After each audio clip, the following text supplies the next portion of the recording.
اما وقتی جامعه لیاقت پیدا کرد، خدا از هر جا بنده.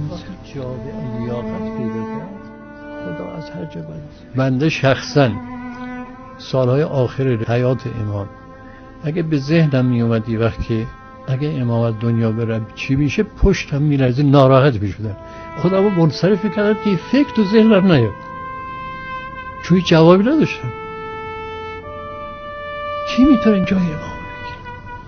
واقعا من وحشت میکردم از این فکر، سوالش کی میتونه جای امام بگیره؟ اما امام از دنیا رفت. روز اولم بسیار با نگران بود.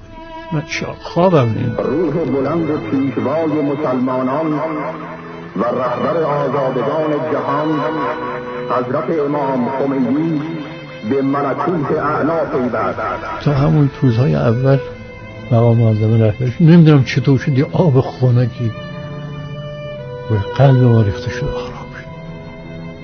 حالا که این بار رو دوش من گذاشتن، من اونچنانی که خدای متعال توصیه فرموده به پیغمبرانش که میفرماید خذها به قوتن، من این رو با قوت خواهم گرفت.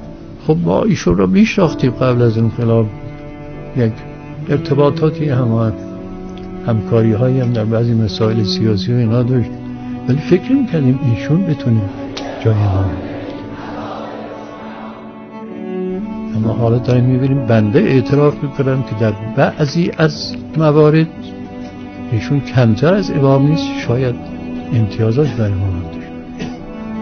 میخوام بگم وقتی جامعه لیاقت داره، خدا بلده از کجا و صلاح داره سر کار میاره. وقتی جامعه لیاقت پیدا کرد، خدا از هر جا بلده. این حساب تکوینی است.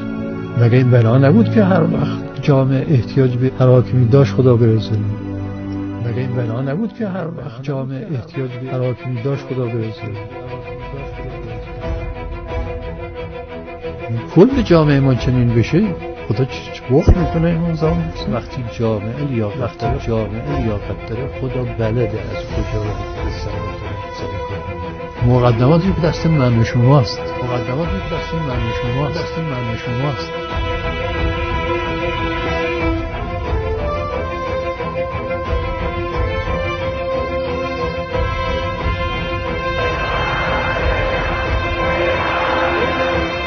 کاری که من و شما میتونیم برای ظهور هستیم، هیچ کس نمیتونه. اینجا مرکز مقاومت هست.